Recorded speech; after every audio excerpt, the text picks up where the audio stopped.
All right, and this is Chomping at the Bit. This is episode 19. Thank you for tuning in. I appreciate it. So this episode, we're going to talk about Game 3 of the NBA Finals. If you didn't watch the game, the Heat ended up winning 115 to 104 of the Lakers. Series is now 2-1. It was a game that Miami had to have. They came out strong in the beginning. Lakers start off a little sluggish, and by the time the Lakers kind of got a rhythm going, they weren't ever really able to, take the lead away from Miami. So Miami gets the big Game 3 win. So now they can look ahead to Game 4, which will be Tuesday night, 9 o'clock. So now Game 4 becomes the most important game of the series, as if the Lakers win it, they can go up 3-1.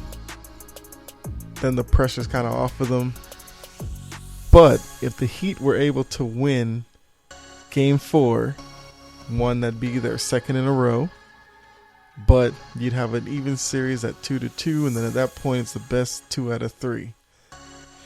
But before we look ahead to Game 4, really, take a look back at Game 3, see what happened. So the first thing was, AD, Anthony Davis. He started off really slow. He was in foul trouble, could never really find a rhythm. So by game's end, he only took 9 shots. He did end up with 15 points, 5 rebounds, but remember, Game 2, he had like 35. So 15 is a far cry from that. But if you watch the game, you could tell that he was never really a major factor, which was a big help for Miami to end up pulling the game out. LeBron, he had 25 points, 10 rebounds, 8 assists. He was 1 of 5 from 3. So, they did force him to take 5 three-pointers, which, is not his strong suit. And if you look at his shooting chart, inside the three-point arc, he was, I believe, 8 out of 11. So they did make the adjustments. They forced him to the perimeter. I mean, some of those threes he did take when the Lakers were down late and they needed points to shoot themselves back in the game. He just didn't make them. So if you remember what I said after Game 2, I said that Miami can't have AD and LeBron go for 30 plus. They had to decide between one of them that they'd have to take them out of the game. So luckily, because Anthony Davis had foul trouble, he wasn't really a major factor in this game. So it did help Miami's, defense a little better to keep him down, because he didn't play that many minutes in the first half, because he got his third foul.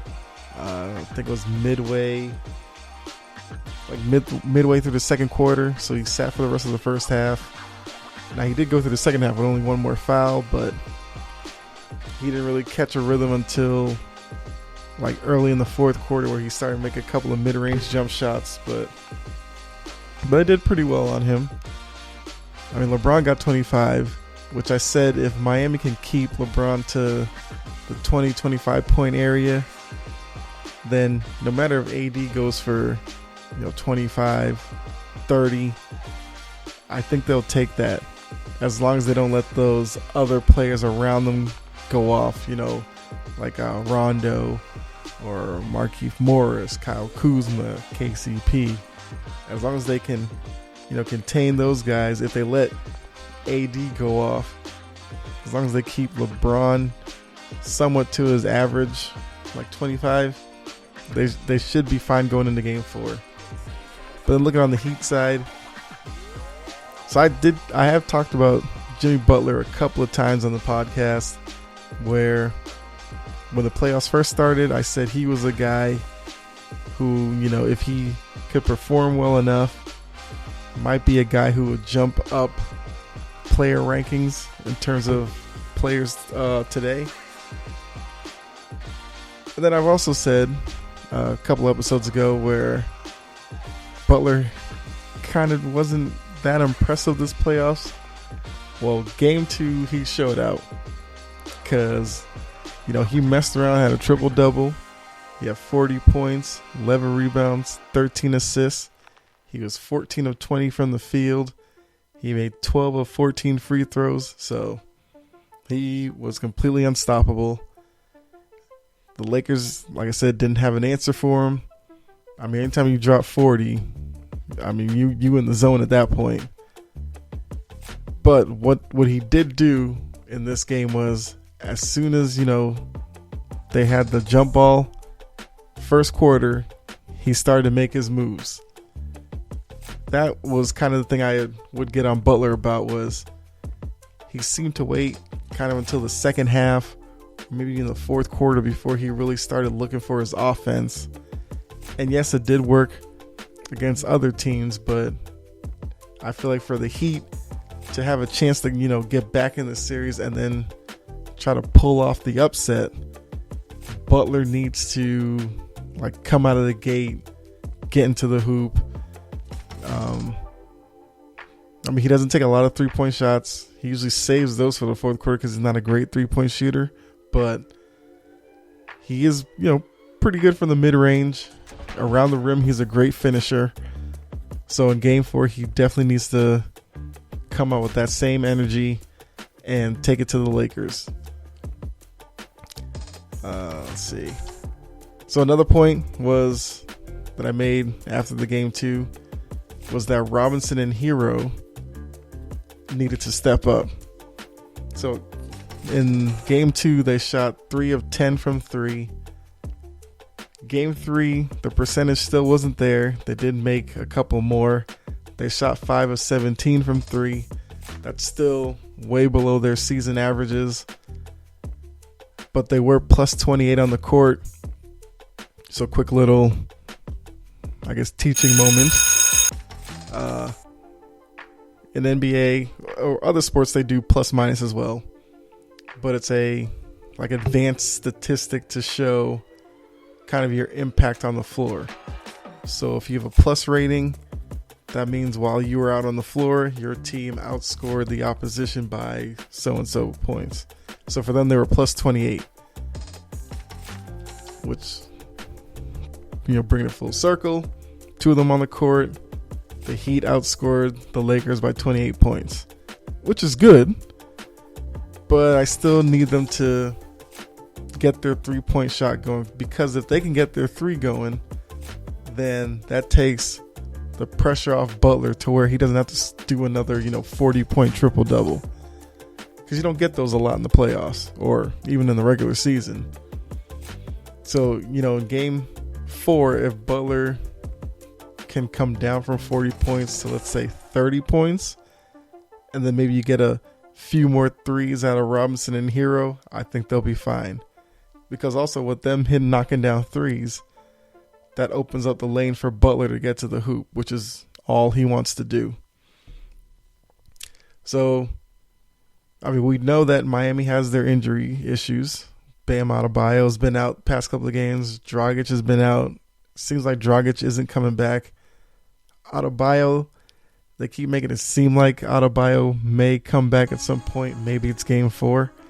He still has that neck strain or shoulder. His neck shoulder area. But they did get a big contribution off the bench from Kelly Olynyk. He gave them 17 points. He gave them 7 rebounds. Those are big numbers coming off the bench. He hit a couple of threes for them. He was around the rim. He drove to the hoop a few times. And of course, he does have size, so he does help them rebounding wise. He isn't the most physical player, but he will rebound in his area. So once again, the Heat will be looking for, contribution from him. Because, he showed in game 2 that put him out there, he can find the right matchups. He'll take advantage around the hoop. If you look at him, he's kind of an awkward player to watch on offense. Because, the knock coming out of college was for his height. He actually has short arms. So, a lot of the analysts thought him having short arms would probably become a defensive liability. He may not rebound as well as he should, which he doesn't, but at least in game 3, he was a big help for the Heat. And it seems like they've kind of found a little winning formula with Butler, Olynyk out there together. So that's something to watch for in game 4. And with Olynyk's presence, and Butler getting to the hoop, the Heat ended up dominating the Lakers with points in the paint, 52-34. Which, coming into this series, you would think the Lakers would have the advantage, having Anthony Davis, who, is really good around the rim. You have LeBron, who's a great finisher.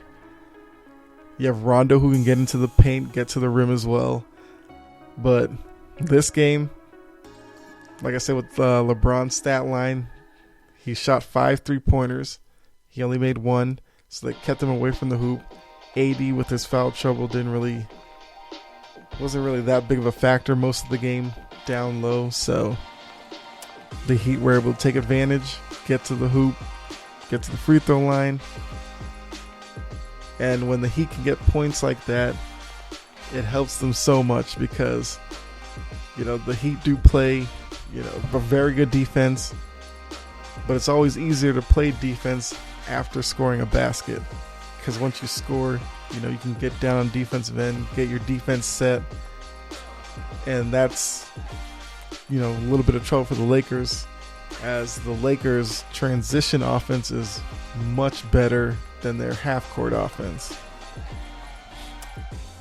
So another thing that the Heat did do, like I said, with getting to the hoop and scoring, getting their defense set, they forced 20 turnovers of the Lakers, which, 20 is a big number. They capitalized on those turnovers as well, because they turned those 20 turnovers into 23 points. So anytime you can get easy baskets off turnovers, that's a definite big help. And for Miami, being the smaller team with several lineup iterations on the court, the easiest way for them to score is force, get their hand in a passing lane, force a steal, get a deflection, head the other end before, LeBron and AD can settle around the hoop. So with that, that's a little recap of game 3. You're going to look ahead to game 4. Like I said, it's Tuesday night. Biggest thing going into game 4, I'm going to give you my 3 keys for each team. So we'll start with the Lakers. So game 4, they have to look to get Anthony Davis going early. Don't let foul trouble be what keeps him out for the first half and knocks his rhythm off. I'm expecting them, as soon as they get their first offensive possession, throw it down low to Anthony Davis, let him get to work, make sure he's in rhythm.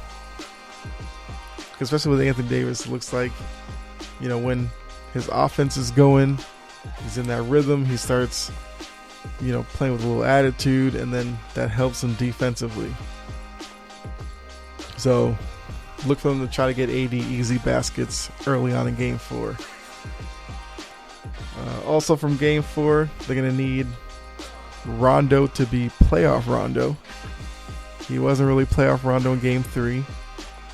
Now, for those of you who haven't followed Rondo's career, he was a great player with the Celtics.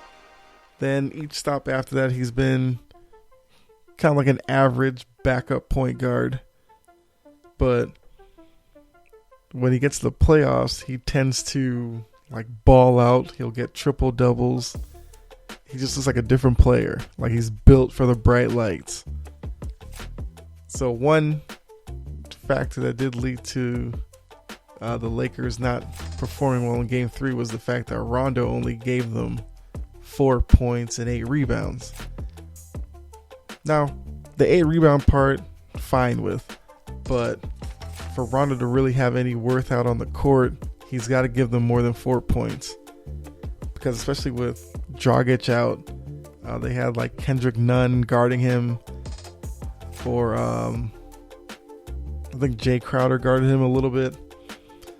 But Rondo's biggest asset to the Lakers is his ability to get to the rim and either finish at the rim or have the defense suck in on him, and then he can kick it out to their perimeter guys who can then, drive to the hoop while the defense is trying to reset. Or if he can kick it out to like a Danny Green, KCP, they can usually get a wide open corner three. And then key number 3. So in game 3, Kyle Kuzma and Markieff Morris both scored 17 points each. And that's great production off the bench, because the Lakers at times during these playoffs, it's been, AD and LeBron carrying the biggest load, and then offensively they're just searching to get a guy or two to score in double figures. So in this game it was Kuzma and Morris. Now Kuzma is one of the younger players on the team. He's seen as one of the more athletic guys on the team, but he struggled a little bit in these finals. So seeing him get 17 in game 3, does give the Lakers a little bit of hope that maybe he's working himself out of his little slump. And, he's a guy that they're going to look to. Like, he's supposed to be the third scorer on this team. Let's be honest here. But for the most part in the finals, the third scorer has been actually Rondo. So if Kuzma can be the third option, then that makes Rondo's job as the fourth, leading scorer or whatever on the team easier for him. Not as much pressure. Morris is a guy that they brought in mid-season, and the main reason they brought him was for playoff series like this, where Morris is a guy who can shoot from the outside. If he's on, he can make a couple of threes for you. Now, when his shot is off, he'll brick some threes, and then it's like you can't be on the court. So that's something else to look forward to in Game 4 is, can Kuzma and Morris continue their production from Game 3? So now, taking it to the Heat side, the 3 keys for them. I mean, I've said this, I think, for each game now, but I'm going to keep saying it. Hero and Robinson need to shoot better from the outside. Because luckily they were able to get the win in Game 3 with them still not shooting well from 3. But at some point, either Hero or Robinson, or I guess doomsday scenario for the Lakers, Hero and Robinson are both going to go off in one of these games. It's bound to happen. They've done it, all year. They've done it a few times in the playoffs. So I'm expecting that in one of these games. If it does come in Game 4, Miami will be much better off for it. I kind of hit on their second key a little earlier. But yeah, Butler has to be aggressive from the jump again. So he has to carry over Game 3 mentality into Game 4. Now, it shouldn't be that much of an issue, because at the end of Game 3, he let it be known. He was telling the Lakers that they're in trouble. So if you're going to make a statement like that, you got to back it up in Game 4 and give him buckets. I'm not saying he has to do 40 again, but he's got to do 30 points for the Heat to have a chance. And then third key, this one is a little bit contingent on the injury issues, but if Bam Adebayo is still out, then Olynyk's going to get plenty of opportunities to, play some meaningful minutes. And this leads into the key being, if Bam is out, then Olynyk has to give them double figures for sure. If he can duplicate game 3 performance with 17 points, 7 rebounds, Miami will be much appreciative, because he's a guy who can shoot from the outside. He's also crafty around the rim. So if Butler starts getting all the attention defensively from the Lakers, he's going to need guys to kick it to that can create some type of shot for themselves. And Olynyk is that type. He can catch and shoot from the corner and the wing on the 3. He can also catch, up fake, methodically get to the hoop. And like I said, around the rim, he has a lot of shot fakes. He'll do like a little quick half hook or a little floater in the lane. So he's a creative scorer around the rim. But that's, only if he's on and he's got everything going. So because with this game, after Butler went for 40, the Lakers are going to really key in on him. Now, what that means, I don't know exactly. I don't know if, they put LeBron on him to start off with, for LeBron to hopefully try to, I guess, defend him with some physical play to maybe tire him out. Or maybe they put like an AD on him to sag off a little bit, since AD has a height advantage on him, to force him to shoot from the outside, or to just give the ball up and stay out of the play. So at this point, momentum has definitely shifted a little bit, because after the first 2 games when the Lakers looked as well as they did, a lot of people were looking at possible sweep or gentleman's sweep, which means you just win 4-1. And now with the Heat winning game 3 the way that they did, the series outlook is a little different, because now it's gone from, can the Heat win a game, to the fact of, can the Heat actually come back from down 2-0 and get the series tied at 2. And then, like I said in the beginning, from that point, if you get to 2-2, it's best 2 out of 3. So you're going at least 6. And whichever team's down going into game 6, you win game 6. As I've said a couple times these playoffs, game 7, anything goes, anything can happen. So as a team that's down, if you see game 7, it gives you a lot of hope for winning the series. Now going into game 4, the Heat are still the underdog, because like I said, most people think the Lakers are still going to win it in 5 or 6. I know I said 6 before the series started, but if Miami does get game 4, a lot of people might start looking at maybe the Heat in 7. I feel like Heat in 6 would be difficult for them to run off 4 in a row. Might be asking much. But if you want to make the argument that the Heat could win in 7, I think you have a valid argument at that point.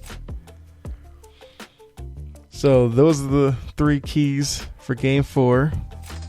And I guess a side note to that, I do want to see how the Lakers make the adjustment to Jimmy Butler, because they can't have Butler get 40 again. And at the end of game 3, you could tell that Butler was really starting to get some swagger on the court, because Butler definitely feels like, with the Heat winning game 3, that they can go on and win this series. And what we've seen with the Heat is Butler is their unquestioned leader. All those guys fall in line with him. So if he has that on the court, that mentality of we got this, then that's only gonna slide down to every other guy on that bench.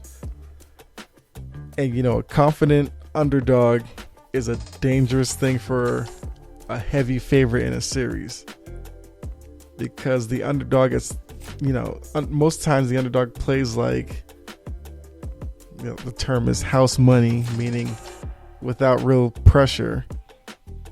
So with each game that the Heat are able to win, I mean, they still won't really have any pressure on them as the underdog, but the pressure will slowly start to grow on the Lakers. So I'm sure Vogel has spent the past couple of days trying to come up with a defensive plan for Jimmy Butler. Interested to see what he comes up with.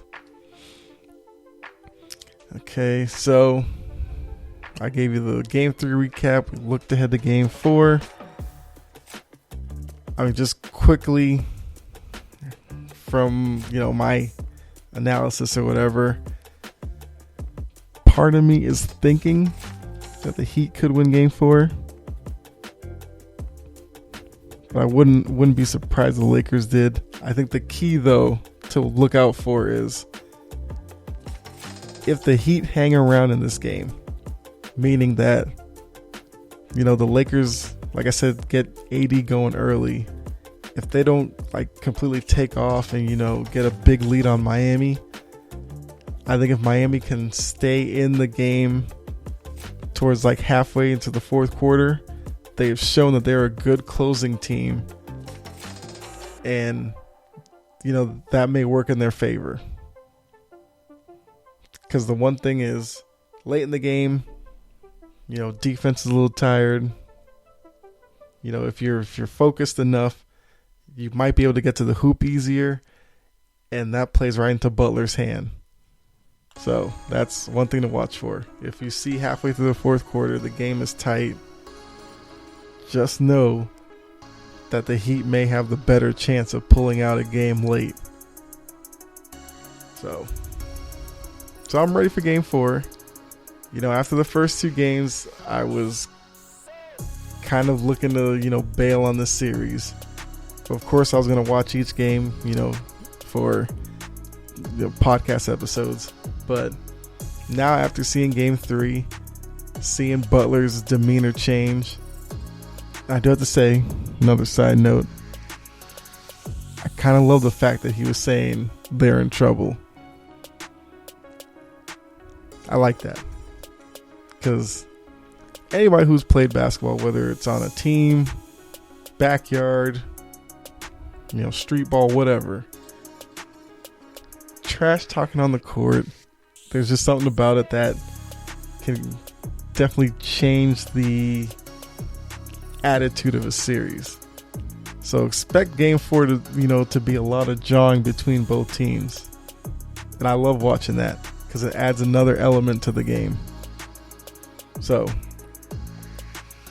definitely want to see that because Butler's going to keep talking. He's already started talking, so that's going to continue.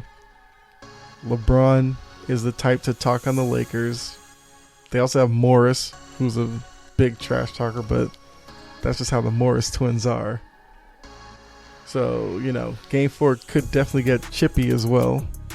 Some late hits after the whistle, slapping down at the ball just to annoy people. So I expected to get a little bit physical and, might be a little scuffle.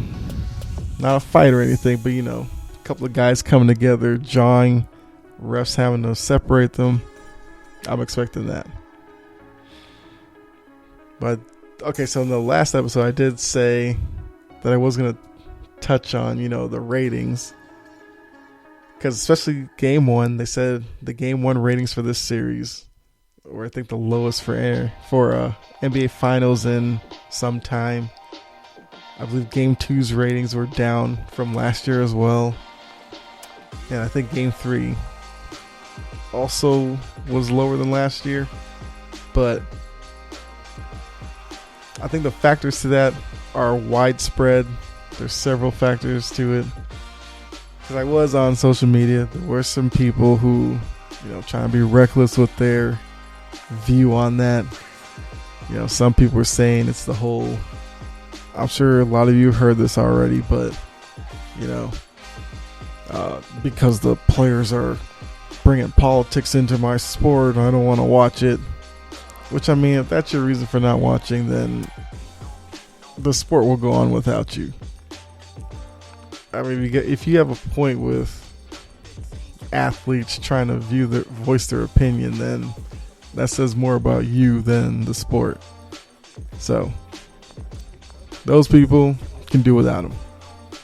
I just think the viewership is down because, you have people went 3 months without sports. They probably latched on to other things, maybe haven't come back yet. 2, with that break, you also have a bunch of sports going at the same time.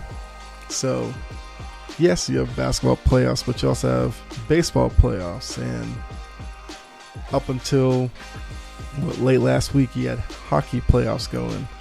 You still have MLS going. You have WNBA. I mean, yes, the WNBA's viewership is lower than NBA, but just to say, there's just different programming out there. But with the other major sports, those are markets where, like, if I have a baseball team that's still going in the playoffs, like, let's say the Yankees. So if I'm a Yankee fan in New York, I'm probably more inclined to watch the Yankee playoff game over a Heat-Lakers finals. So it's not to say that the NBA product is struggling or anything. It's just normally the finals are played in June. The only sport going at that point is, I think, baseball, but they're in the middle of their season. So, of course, viewership is usually up for the finals. And plus, now you have the added aspect of the NFL getting going. And the NFL is the most popular sport in America. So, I think if you take all that, throw it in the pot, that's where you're getting viewership numbers for the finals. Well, I feel like across all sports, viewership is probably down a little bit because people are having to make a choice of what to watch. So, like I said from the last episode, just want to say that real quick. So with that, that pretty much gets you set for Game 4. And as I said, it's Tuesday night, 9 o'clock. I'll be watching, and I'll give you a recap on episodes later this week. But I guess to look ahead to tomorrow's episode, I will be going over the Week 4 picks, because now with the 2 Monday night games having finished, I can now do my recap of the full Week 4 of the NFL. So that's the next episode. And with that, go over my picks again, see how I'm doing with those. And because like I said, after the first 2 weeks, which were a little down, I'm picking winners. So should be paying attention. If not, hey, that's on you. I'm just joking. But yeah, so thank you for tuning in.